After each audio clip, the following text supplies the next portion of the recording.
Hello Ram Ram ji, कैसे हैं आप सभी। जय जवान जय किसान। उम्मीद करती हूँ कि आप लोग अच्छे होंगे। आज एक महाशय जो कहे जाने वाले श्री सतपाल दोसा जी जो रागनी जगत में जिनका बहुत नाम, बहुत सम्मान, बहुत अच्छे इंसान, उनका निधन हो गया बीमारी के चलते चलते। मैं उनको नमन करती हूँ, श्रद्धांजलि अर्पित करती हूँ। हमारे संस्कृति के ऊपर उन्होंने बहुत रागनी हम जैसे लोगों को सुनने का मौका मिला, बहुत सी चीज़ें जानने का मौका मिला उनकी वजह से। तो ऐसी महान आत्मा को मैं बार बार नमन करती हूँ। और परमात्मा उनकी कमी हमेशा महसूस होगी सभी को, चाहे वो जनता है, क्योंकि वो देहात जगत के काफ़ी जाने माने संस्कृति गायक, रागनी गायक थे श्री सतपाल दोसा जी। तो मैं उनको नमन करती हूँ बार बार। और उनके परिवार को इस मुश्किल घड़ी में हिम्मत दे ईश्वर, परमात्मा बहुत ज़्यादा हिम्मत दे। क्योंकि आजकल का जो दौर चल रहा है ना, माहौल चल रहा है, बहुत लोगों ने अपनों को खोया। तो जो अपनों को खोता है, अपनों से प्यार करता है, जिनके पीछे परिवार होता है, उसी को अहमियत का पता होता है। तो भगवान उनके परिवार को हिम्मत दे। कोरोना महामारी में काबू करने में जो सबसे ज़्यादा नाकामयाब रहे हैं वो मोदी जी रहे हैं। मोदी जी, जबकि इतना मतलब उनका पांच जो पूरे उसमें 5 नेताओं का नाम आता था वर्ल्ड में, 5 बहुत पावरफुल नेताओं का, उसमें मोदी जी का भी आता था। तो जो नाकामी रही है कोरोना महामारी में, उसमें मोदी जी का नाम भी पहले नंबर पे आता है। तो सारी चीज़ें उन्हें क्रेडिट चाहिए था, तो ये पहले नंबर वाला भी क्रेडिट जो है इसको स्वीकार करें मोदी जी। इंटरनेशनल रिसर्च में पता चला कि मोदी जी नाकामयाब रहे। तो जब हमारे देश में सर्जिकल स्ट्राइक हुआ, हाल तक पहले भी हुए, लेकिन इन्होंने ज़्यादा अहमियत दे दी। सर्जिकल स्ट्राइक नहीं होते तो हमारे देश जो इतना सुरक्षित नहीं रहता। जो सीमाओं पे हमारे भाई जवान है वे सर्जिकल स्ट्राइक करते रहे, लेकिन वे कभी गाते नहीं है। मोदी जी ने कुछ ज़्यादा ही गा दिया था, और तो इसलिए उन्होंने उसका क्रेडिट भी लिया था मोदी जी ने। तो अब जो नाकामयाब रही है कोरोना में मोदी सरकार, तो इसका क्रेडिट भी मोदी जी, आपको बधाई हो। और अब जो मोदी जी का चाटुकार मीडिया और मंत्री संतरी है ना, दिन रात जनता को मूर्ख बनाने में लग जावे कि वो कितने कामयाब हैं, कितने महान हैं, कितने विश्व गुरु हैं। और इनका दिमाग इस तरह चल रहा ही नहीं कि जनता क्या झेल रही है, इस तरफ चल ही नहीं रहा इनका दिमाग जो है कि जनता को क्या सहन करना पड़ रहा, क्या नहीं करना पड़ रहा, ये नहीं समझेंगे। बिना काम धंधे के लोगों के परिवार कैसे चल रहे हैं, बच्चों की फीस कैसे जा रही है, बिजली के बिल कैसे जमा हो रहे हैं, स्कूलों में वो फीस कैसे कर रहे हैं जमा।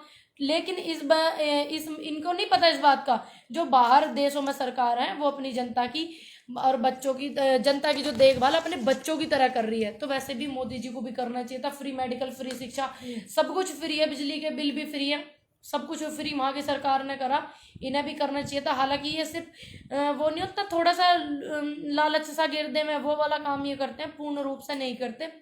ऐसी बीमारी में 5 किलो चावल देना, ठीक, और 1 किलो दाल देना, सिर्फ इसी का बखान करना आता है मोदी जी के जितने भी वक्ता हैं और उनके मंत्री हैं। मोदी जी ने ये दिया, अरे दाल चावल पहले भी मिलते थे, केरोसिन भी मिलती थी, मिट्टी का तेल जिसे गांव की भाषा में कहें मैं, चीनी भी मिलाई, अब तो वो मिलती ना, तो दाल चावल ही दीख है। अंधभक्त हो तुम, देखो तो सही।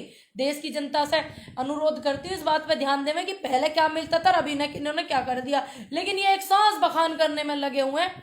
और क्या बोलते, महंगाई इतनी महंगी हो रही, आसमान छू रही है, इतना महंगा हो गया सब कुछ, इन्हें नजर नहीं आता। बस इन्हें वो 1 किलो चावल देने और 5 किलो गेहूं देने, इन्हें और इनके मंत्रिमंडल को सिर्फ वही दिखता। तो मैं अनुरोध करती हूँ, हाल तक मोदी जी सुनी ना रहे भैया किसी की, उन्हें सुनाओ, जागो। मोदी जी से अनुरोध करती हूँ कि हमारे जो बुरे दिन थे हमें बस वही लौटा दें, आपसे अनुरोध करते हैं।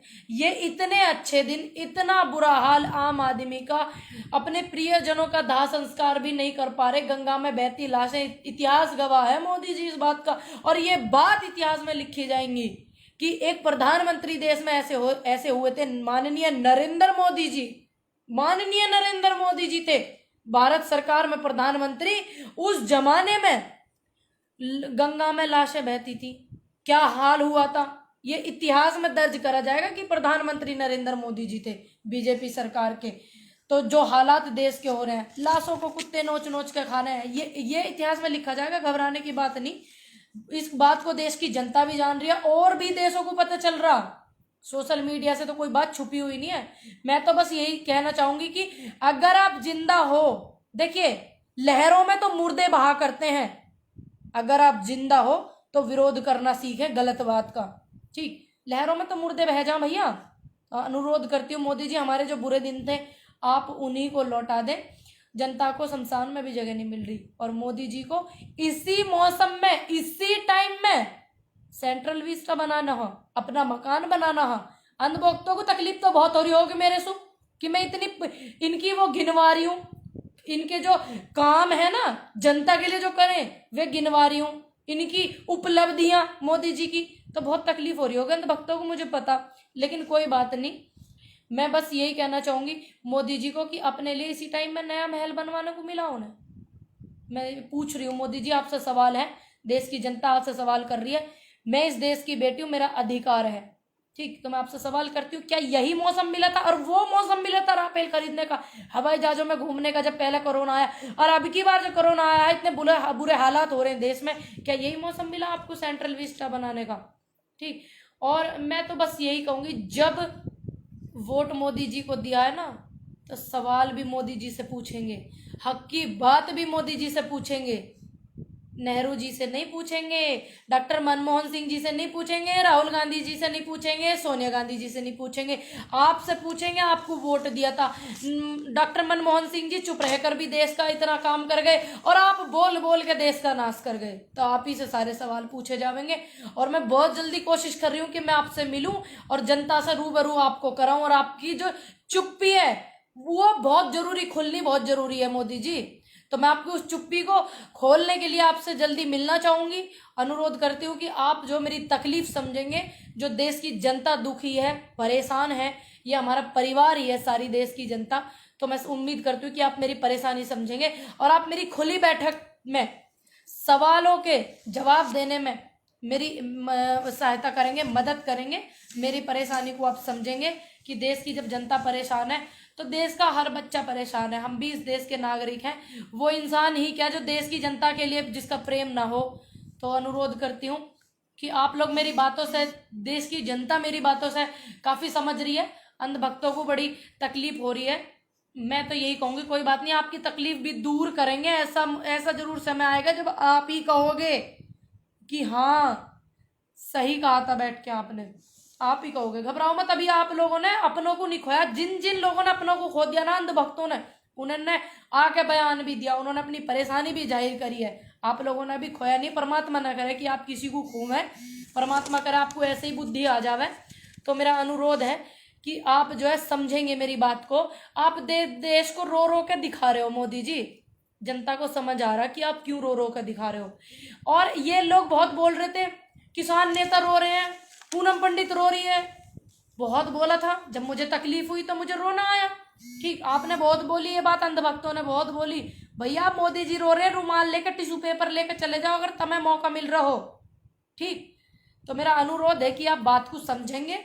और जब तकलीफ, इन्हें इस बात की तकलीफ हो रही है कि मेरी जो लोकप्रियता वो जनता की नजरों में खत्म हो रही है, वो इसलिए रो रहे हैं। और हम रो रहे थे अपने परिवार से दूर होने के लिए, किसान नेता रो रहे थे किसानों को दूर करने के लिए। किसान परिवार मेरा परिवार है, मैं इसलिए भावुक होकर रो पड़ी। किसान परिवार से मुझे दूर करने की बात करी तो रोना आता है अपने परिवार से अगर दूर होते हैं। और किसान नेता इसलिए रो रहे थे कि किसानों को कोई परेशानी ना हो। जब अब मोदी जी रो रहे हैं इसलिए कि मेरी लोकप्रियता कम हो रही है। तो सभी लोग अंधभक्तों से अनुरोध है कि आप जरा जितनी बातें मैंने बताई है ना, एक बार इन पर रिसर्च कर ले। मैं सभी लोग अपना ध्यान रखिएगा, अपना और अपनों का। जय हिंद, जय भारत, जय जवान, जय किसान।